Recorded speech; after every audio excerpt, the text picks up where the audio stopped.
kita. Pertemuan kita pada malam hari ini, temanya adalah pengantar mengenal Kitab Kidung Agung. Jadi memang hanya sekilas, betul-betul sekilas. Nanti harapannya ada lebih banyak lagi pertanyaan mengenai ini sehingga dapat saling berbagi informasi atau pengalaman dengan Kidung Agung, atau juga boleh tema-tema yang lain.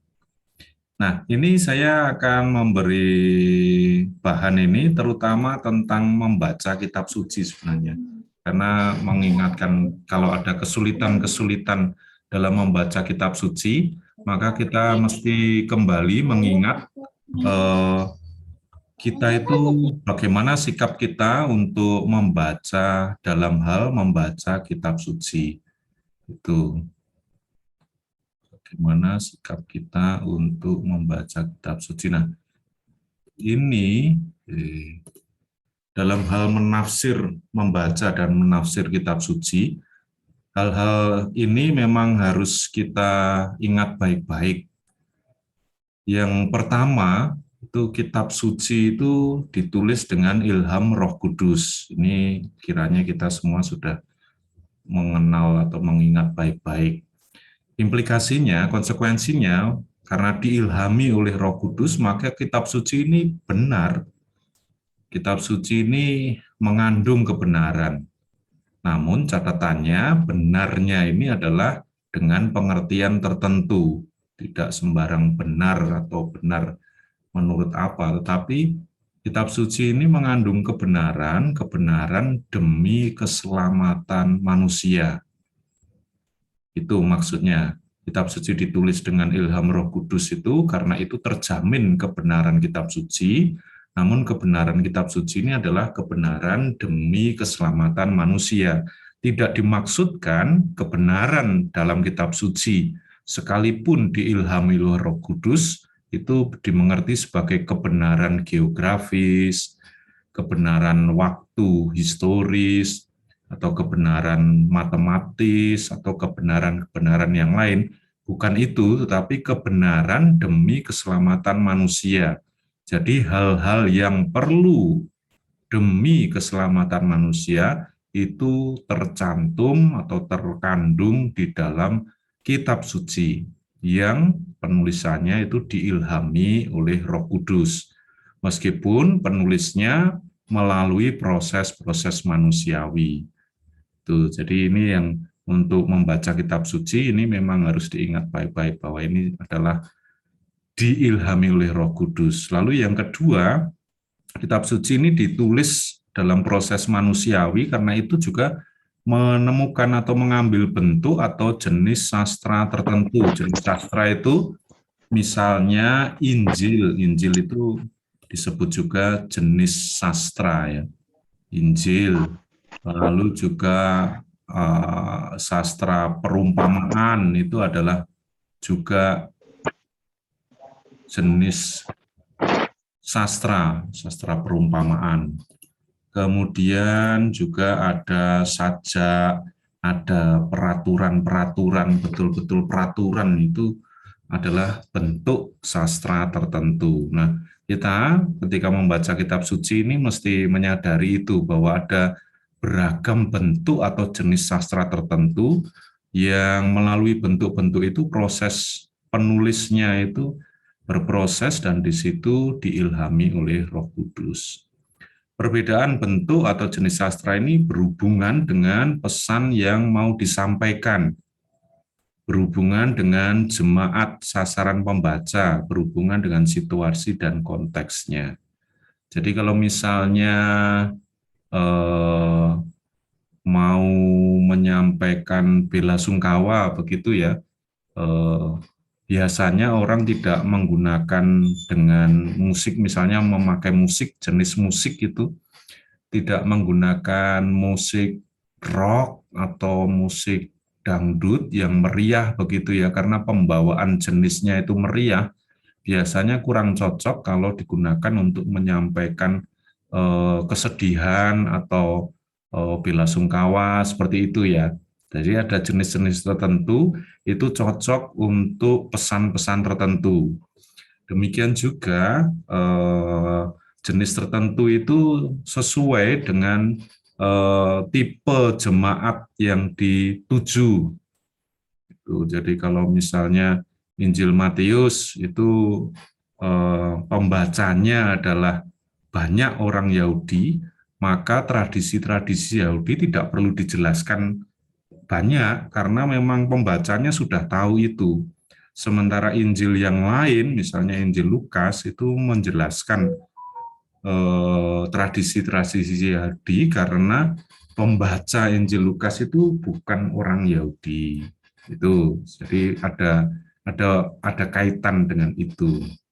Jadi hal yang kedua adalah perlu diingat kitab suci ini ditulis dalam bentuk atau jenis sastra yang tertentu. Nah, kita kemudian yang ketiga, ketika membaca kitab suci dan menafsirkannya, kita mesti selalu berada di bawah bimbingan dan ilham Roh Kudus. Jadi ketika membaca kitab suci, seperti Lectio Divina begitu ya, mesti berdoa dulu, mohon supaya Roh Kudus yang melindungi kita, membimbing dan mengilhami kita ketika membaca, sehingga kita dapat nyambung.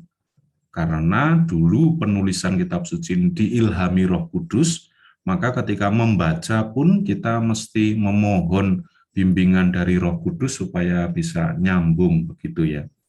Tetapi juga dari pihak kita mesti tahu apa yang mau dicari ketika membaca kitab suci itu.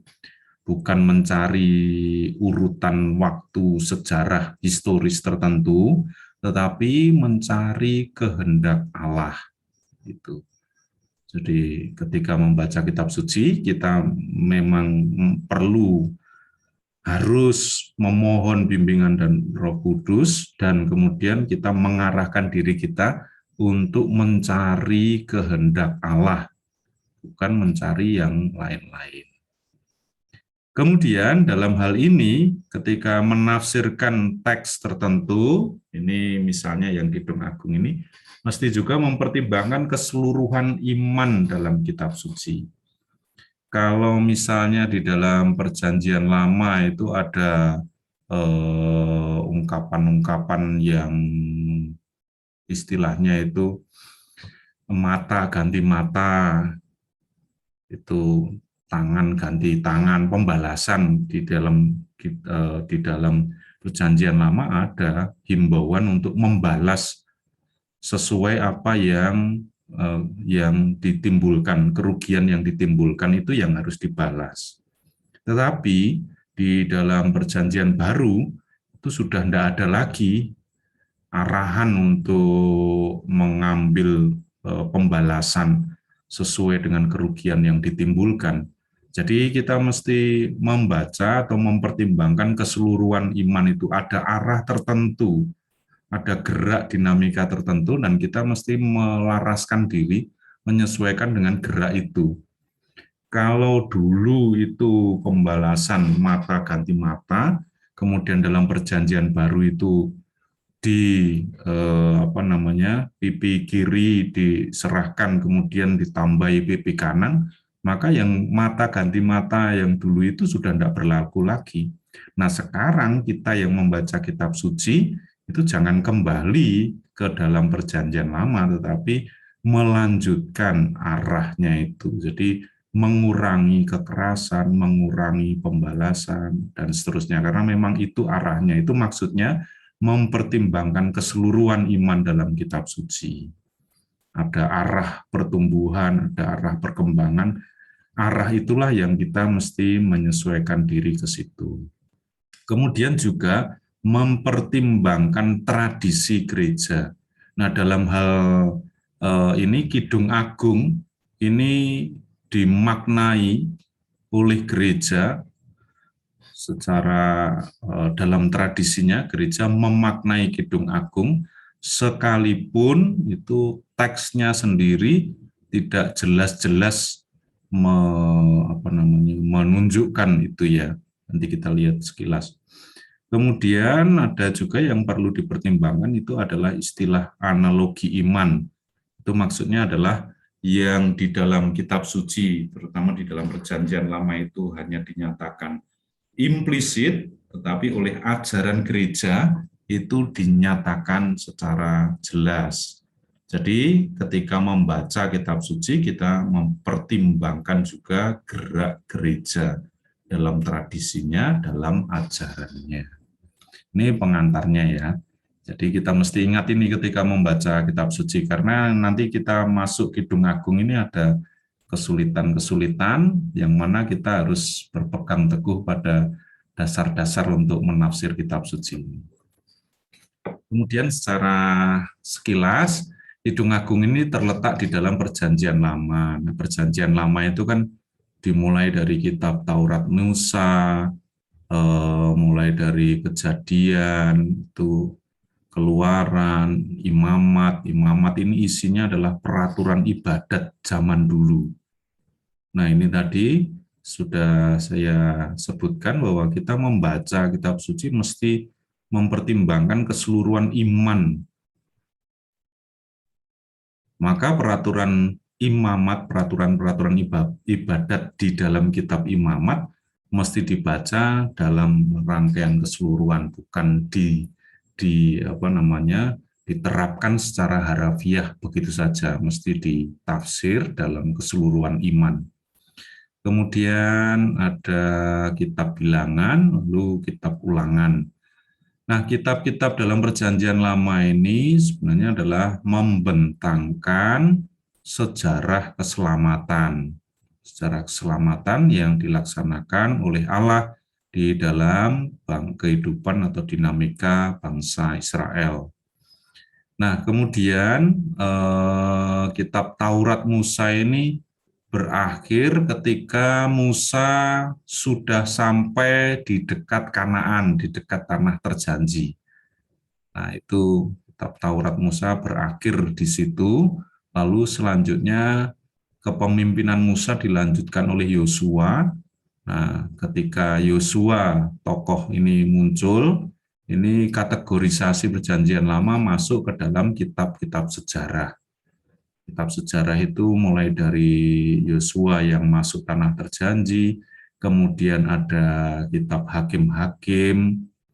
Itu jadi awalnya bangsa Israel itu kan tidak mengenal raja-raja ya, makanya itu yang menjadi pimpinan itu Yosua itu bukan raja, lalu juga nanti ada hakim-hakim, hakim Samuel, dan setelah itu ketika Samuel ini bangsa Israel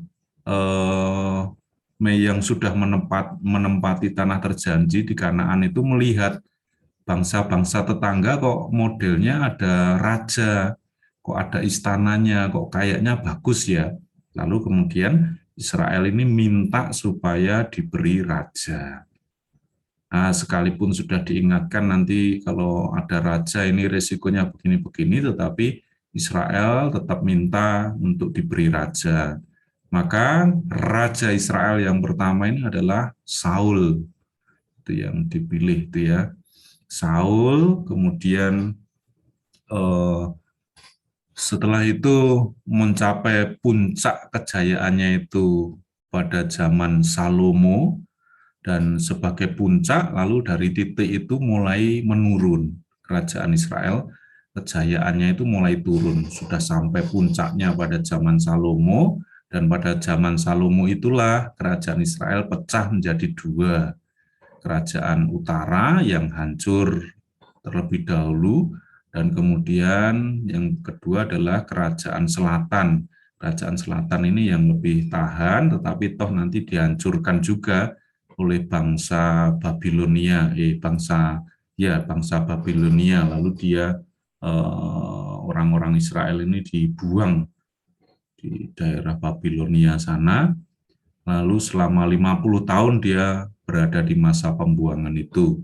Baru setelah Raja Persia mengalahkan Babilonia, bangsa Israel itu diperbolehkan kembali ke Yerusalem, ke Kanaan itu. Setelah itu ada bagian kitab-kitab kebijaksanaan. Nah, kitab-kitab kebijaksanaan ini seperti merenungkan sejarah dan menemukan hikmah. Jadi merenungkan pengalaman bangsa Israel mulai dari zaman Abraham, Musa, Yosua, hakim-hakim, raja-raja, dan seterusnya. Nah, termasuk di dalam kitab kebijaksanaan ini ada Kidung Agung. Selain itu, bagian Perjanjian Lama ada bagian kitab nabi-nabi. Jadi itu sekilas gambarannya. Jadi Kidung Agung itu berada di dalam bagian kitab kebijaksanaan. Kitab kebijaksanaan ini adalah kitab-kitab yang merenungkan pengalaman dan hikmah dari perjalanan bangsa Israel, mulai dari kelompok yang sangat kecil menjadi sangat jaya, lalu hancur, bahkan dibuang, diasingkan, tetapi kemudian kembali lagi. Itu. Sekarang kita masuk Kidung Agung. Nah, ini pengantar yang sangat singkat. Kitab ini dianggap ditulis oleh Salomo, karena ya Salomonya terkenal karena kebijaksanaannya, lalu juga Kidung Agung ini diakui keindahannya, apalagi di dalamnya juga disebut nama Salomo, maka orang menganggap bahwa ini adalah tulisan dari Salomo. Karena itu kemudian Kidung Agung ini didekatkan letaknya di antara kitab Pengkhotbah dan kebijaksanaan Salomo. Nah, kitab Pengkhotbah dan kebijaksanaan Salomo ini diyakini ditulis oleh Salomo sendiri. Tetapi Kidung Agung itu rupa-rupanya ada tanda-tanda bahwa kitab ini sebenarnya ditulis jauh setelah masa hidup Salomo, atau dengan kata lain sebenarnya bukan ditulis oleh Salomo. Ya, itu soal tafsir para ahli tafsir, para ahli kritik teks itu memikirkan hal itu. Tetapi isinya sendiri kita bisa membaca itu. Kitab Kidung Agung ini berisi rangkaian sajak atau puisi atau lagu yang isinya itu tentang dinamika hubungan laki-laki dan perempuan. Jadi seperti orang berpacaran atau orang yang memadu kasih, itu dinamikanya ketika bertemu itu sangat bergembira, ketika berpisah itu sangat saling merindukan, kemudian ketika tidak ketemu-ketemu terus mencari kedua belah pihak, dan ketika saling menemukan timbul kegembiraan yang besar, semacam itu. Nah, ini poin berikutnya adalah ini yang menjadi bagian yang menjadi ganjalan bagi banyak orang. Kitab ini tidak berbicara mengenai Allah, dan kitab ini menggunakan bahasa cinta yang menyala-nyala. Hal ini yang sering mengherankan orang sejak dulu. Jadi bahkan sejak abad pertama Masehi itu juga ketika ini mulai dikanonisasi, mulai dimasukkan ke kitab sebagai bagian dari kitab suci, itu sejak awal memang orang sudah terheran-heran, nih gimana ya ini ya, mau dimasukkan apa enggak. Tapi para ahli zaman itu pun sudah memasukkan, sehingga orang-orang ya tetap terheran-heran karena kitab Kidung Agung ini tidak berbicara mengenai Allah, dan dia hanya berbicara mengenai hubungan laki-laki dan perempuan. Dua orang yang memadu kasih. Kemudian selanjutnya, kemudian penafsirannya. Penafsirannya pada umumnya dapat dibagi menjadi dua model penafsiran. Yang model pertama, orang menafsirkan Kidung Agung ini sebagai suatu sastra murni. Maksudnya adalah ya melihat bahwa itu adalah cinta kasih laki-laki dan perempuan yang ada di dalam Kidung Agung. Itu bernilai luhur, itu cinta kasih itu laki-laki dan perempuan itu digerakkan oleh cinta yang mempunyai nilainya. Cinta itu adalah yang mesti dihormati. Sementara pada zaman-zaman itu seringkali cinta kasih laki-laki dan perempuan itu dianggap sebagai suatu kekuatan dewa-dewi yang menggerakkan orang, mendorong orang pada erotisme berlebihan. Dan akibatnya ada sebagian orang yang menolak, menutup itu ungkapan-ungkapan cinta kasih itu, karena dianggap memang cinta kasih itu adalah sesuatu yang tabu, bukan manusiawi, tetapi itu adalah kekuatan dewa-dewa yang mendorong orang untuk sampai pada erotisme yang berlebihan, maka harus ditolak. Tetapi para penafsir yang membaca Kidung Agung mengatakan justru Kidung Agung ini menempatkan cinta kasih laki-laki dan perempuan pada porsi yang tepat. Itu adalah suatu kemampuan manusiawi yang bernilai luhur. Cinta kasih laki-laki dan perempuan itu bukan dorongan dewata yang mengharuskan orang sampai pada pengalaman erotisme. Dan karena itu cinta kasih laki-laki dan perempuan itu tidak harus ditolak, tidak harus ditutup-tutupi, tidak harus ditabukan. Karena memang itu adalah kemampuan manusiawi yang bernilai luhur. Nah, itu adalah jenis penafsiran Kidung Agung, jenis pertama yang memandang sebagai suatu sastra murni. Para penafsir melihat bahwa di situ itu adalah cinta kasih antara laki-laki dan perempuan. Menempatkannya, Kidung Agung menempatkan dalam porsi yang tepat. Padahal pada zaman itu ditulis masih ada peribadatan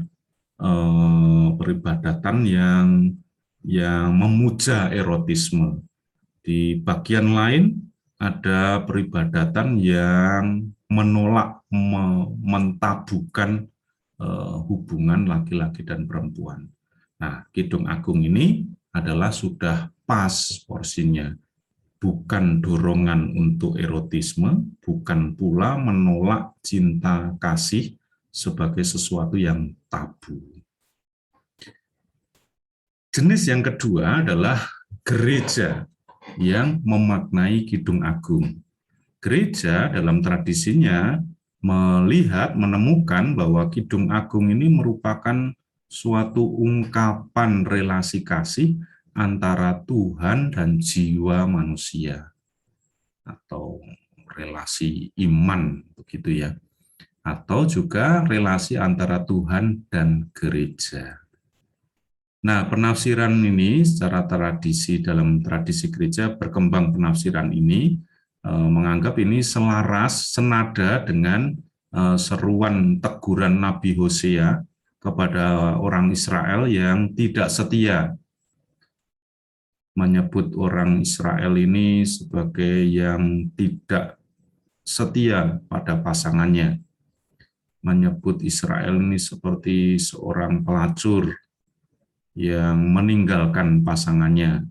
Nah, ini dia Nabi Hosea ini menempatkan hubungan antara Tuhan dan umatnya seperti hubungan antar pasangan, di antara pasangan yang menikah. Kesetiaan itu menjadi karakter yang mencerminkan kasih di antara dua pihak yang berhubungan. Penafsiran gereja tentang Kidung Agung ini juga dianggap selaras dengan Paulus yang menggambarkan persekutuan Tuhan dan gereja sebagai hubungan mempelai laki-laki dan perempuan. Dan di dalam sejarah gereja juga, penafsiran ini selaras dengan pengalaman para mistikus, misalnya Yohanes dari Salib. Nah, itu adalah dua jenis penafsiran terhadap Kidung Agung. Yang satu itu penafsiran sebagai sastra, yang satunya itu dalam tradisi gereja memaknai Kidung Agung sebagai ungkapan relasi kasih antara Tuhan dan jiwa manusia atau dengan gerejanya. Tuh. Nah, ini pentingnya apa? Pentingnya ini adalah menyadarkan kalau untuk kita sekarang, Kidung Agung ini menjaga kesadaran kita tentang relasi kita dengan Allah yang bisa dihayati seperti halnya relasi cinta antara laki-laki dan perempuan. Suatu relasi yang amat personal, bukan hanya rumusan dogmatis, rumusan ajaran-ajaran yang serba benar, tetapi suatu relasi yang naik turun seperti relasi antara laki-laki dan perempuan itu memiliki dinamikanya seperti yang tadi disebut, ketika bertemu itu gembira, ketika hendak berjumpa itu mengalami kerunduan yang besar, juga ada gerak untuk saling mencari, saling menemukan, bergembira bersama, tetapi tidak juga selesai, tidak tuntas, masih dalam perjalanan, masih terus berdinamika.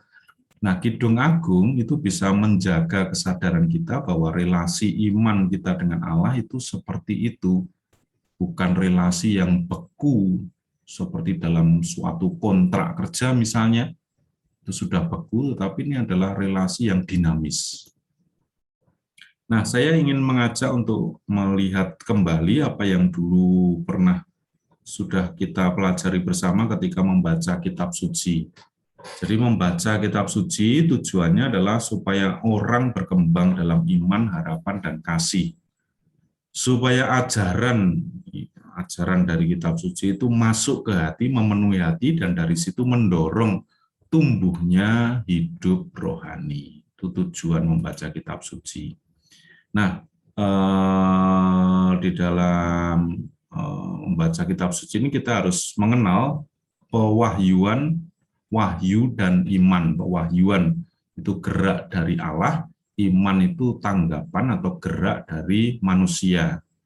Nah, ini wahyu ilahi dalam kebaikan dan kebijaksanaan Allah berkenan mewahyukan diri dan memaklumkan rahasia kehendaknya.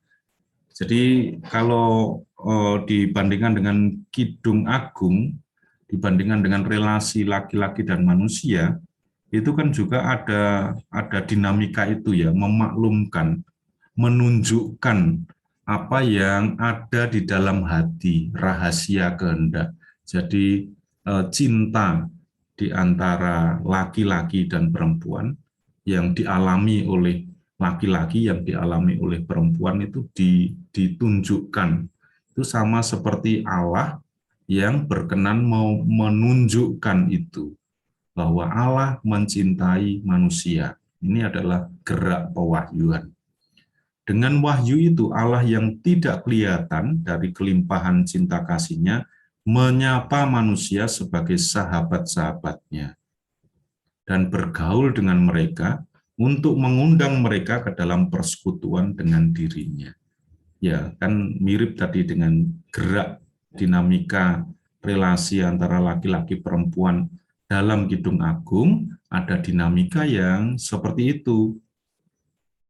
Tidak ketemu itu mencari, merindukan.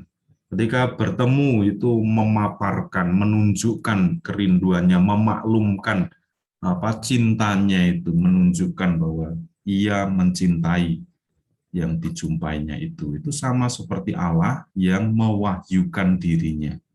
Mewahyukan diri supaya apa? Supaya bergaul dengan manusia dan supaya masuk dalam persekutuan dengan manusia.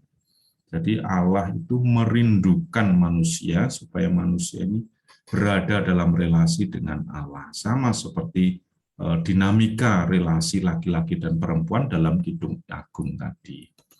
Nah, sementara dari pihak manusia, iman, kepada Allah yang mewahyukan diri, manusia menyatakan ketaatan iman. Maksudnya adalah manusia menyerahkan diri seutuhnya kepada Allah dengan mempersembahkan kepatuhan akal budi serta kehendak yang sepenuhnya kepada Allah yang mewahyukan. Suatu pengarahan batin kepada yang dicintai. Menyerahkan diri seutuhnya itu berarti membuka hatinya, menunjukkan bahwa saya juga mencintai. Nah, itu adalah suatu seperti relasi kasih antara laki-laki dan perempuan. Itu yang muncul juga dalam pengalaman para mistik seperti Yohanes dari Salib. Membaca kitab suci itu bertujuan membina relasi. Nah, relasi ini yang juga ditampilkan dalam Kidung Agung. Jadi kita ketika membaca Kidung Agung itu diingatkan bahwa dengan Allah ini sebenarnya ini adalah relasi yang dinamis, yang mencari, yang menemukan, yang berjumpa, yang berpisah, yang merindukan, yang bergembira, dan seterusnya. Itu macam-macam. Itu relasinya adalah dinamis, bukan statis, bukan suatu kontrak kerja atau kontrak perjanjian kerjasama dan seterusnya. Tapi ini adalah relasi yang dinamis. Kidung Agung menjaga kesadaran kita bahwa relasi dengan Allah adalah relasi yang dinamis. Nah, dari situ itu pemahaman tentang Allah ini menjadi penting. Kalau Allah dipahami sebagai kekasih, itu iman itu menjadi terasa lebih dinamis, terasa lebih hidup. Dan itu adalah yang bisa kita petik ketika membaca Kidung Agung, memahami Allah sebagai kekasih, bukan sebagai yang dulu kita menyebutnya ini pengaruh sinetron Asap itu bisa berbahaya. Orang yang berdosa itu akan dihukum, dikuyo-kuyo, di Pulau Soro oleh Allah ketika manusia mati. Itu memberi gambaran Allah yang kejam, bukan Allah sebagai kekasih.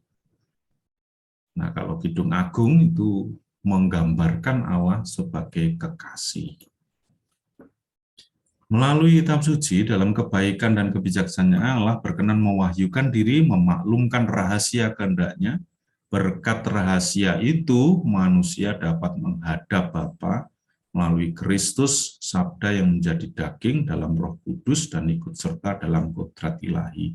Maksudnya bisa terjadi perjumpaan yang sungguh-sungguh. Relasi kasih itu bisa berjumpa. Kalau digambarkan di Kidung Agung itu berpisah, berjumpa. Nah, berjumpa betul-betul bisa berjumpa. Sama juga ketika berpisah itu bukan berarti ditolak, tetapi ya memang terpisah karena macam-macam hal, harus saling mencari, menjaga api kerinduan dan mencoba menemukan. Dan ketika berjumpa, betul-betul ada kemungkinan berjumpa, itulah yang dianugerahkan ini melalui Kristus, Sabda yang menjadi daging. Kalau mau berjumpa sungguh-sungguh seperti berjumpa kekasih, manusia diberikan jalan, yakni bersatu dalam Kristus. Nah, itu Allah itu kasih setia, sama seperti kekasih yang begitu mencintai. Maka ketika Allah mendapati manusia, kekasihnya itu jatuh dalam dosa atau melakukan kesalahan, yang dilakukan Allah sebagai kekasih adalah membuat janji penyelamatan. Jadi yang bersalah itu manusia, Allah yang janji akan menyelamatkan. Termasuk kepada Kain yang membunuh Habel. Kepada Kain pun diberikan perlindungan. Lalu bencana air bah itu tidak akan ada lagi hukuman terhadap kesalahan manusia. Itulah tindakan seorang kekasih yang begitu mencintai. Nah, itu Allah itu kasih setia. Dan kasih setia itu mesti ditanggapi dengan suatu keberanian untuk membuka hati, untuk juga menunjukkan kegembiraan, tidak berpura-pura tidak mau dicintai atau merasa tidak pantas dicintai, tetapi dengan berani membuka hati seperti Abraham, mempercayakan diri seutuhnya, maka terjadilah relasi yang akrab, relasi yang sangat dekat, karena memang dari pihak Allah mewahyukan diri, menunjukkan rahasia kehendaknya, dari pihak manusia membuka hati, menerima cinta Allah itu. Maka terjadilah relasi yang akrab. Itulah ideal relasi iman, yang mana Kidung Agung bisa membantu kita untuk mengingat itu, bahwa iman ini adalah soal relasi kasih, bukan soal status, bukan soal formalitas, bukan soal yang beku dan statis, tetapi ini adalah relasi dua orang yang saling mencintai, seperti yang digambarkan dalam Kidung Agung. Maka dengan begitu pelan-pelan kita akan mulai bisa menangkap artinya apa itu Allah sebagai kasih, bahwa Allah itu kasih, itu maknanya apa, itu pelan-pelan kita bisa menangkapnya. Dengan bantuan Kidung Agung inilah kita bisa merasakan bahwa relasi iman itu betul bisa dihayati sebagai relasi kekasih. Ya, sampai di sini pengantar untuk pertemuan pada malam hari ini. Jadi ini akan lebih banyak untuk mengingat bahwa ketika membaca kitab suci ada tujuan-tujuan tertentu, ada pedoman atau patokan tertentu yang mesti kita pegang supaya kita tidak resah ketika membaca kitab suci, termasuk membaca Kidung Agung ini, supaya tidak menjadi gelisah. Demikian Bapak Ibu, silakan sekarang kita bisa memulai untuk tanya jawab atau sharing pengalaman iman. Silakan.